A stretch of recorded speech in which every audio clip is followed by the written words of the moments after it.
Hi, and welcome back at Module 2, Azure Container Services. In this module, we will have a look at how we create an Azure Container Service cluster with the various cluster orchestrations that are available to us.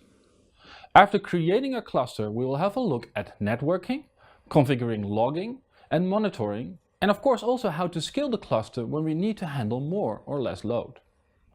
We will finish this module at looking at how to implement continuous delivery to an ACS cluster using Visual Studio Team Services. Let's dive right in and look at how container orchestration can be used as a starting point. In Module 1, we have seen Docker Compose at work to spin up two containers and enable network interaction between the two. Now imagine we have hundreds or maybe thousands of containers you need to run. Can you imagine the complexity of managing all these container instances by hand? Things will become quite complex to manage, so we need tools that can help manage or orchestrate a large number of containers. Running many containers will also require running on more than one server, so wouldn't it be great if there was a solution for this out of the box? On the Microsoft Azure platform, we have a solution for this that is called Azure ACS, or Azure Container Services. Azure Container Services offers a platform to orchestrate containers. It allows you to create a cluster of virtual machines running on virtual machine skill sets that are pre-configured to run containers. Straight out of the box, you can pick your favorite open source orchestration tool to use. This is either Docker Swarm, DCOS, or Kubernetes. Each product has its own unique advantages, so let's have a short look at the different options that we have.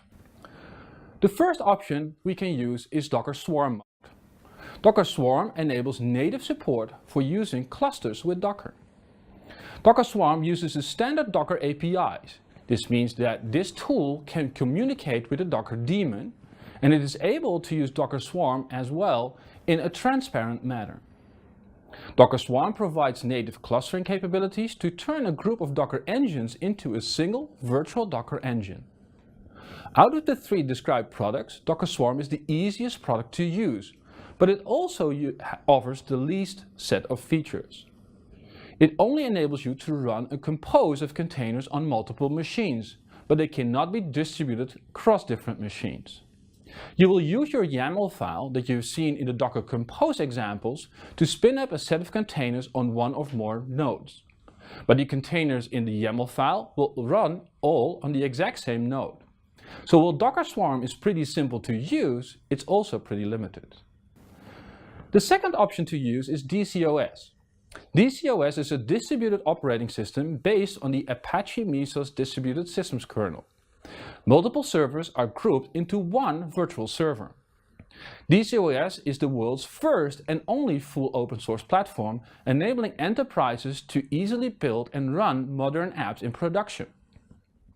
Built on the Apache Mesos DCOS abstractions, you can create a data center into a single computer, enabling you to distribute workloads across different nodes and simplifying the rollout and operations.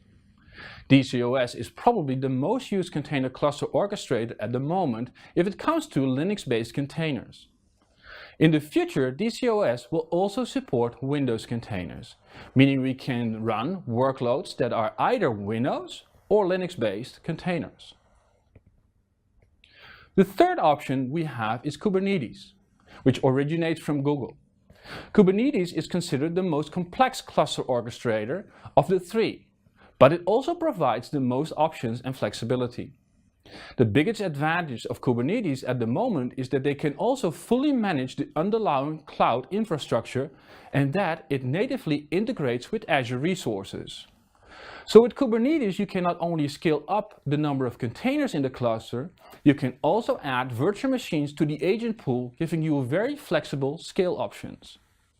Kubernetes also manages the exposure of the containers to the outside world using the Azure Load Balancer while deploying, for example, a container that hosts a web server.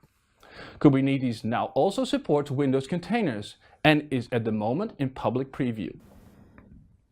If we look at the cluster anatomy of an ACS cluster, then the setup of all three orchestration products is quite similar.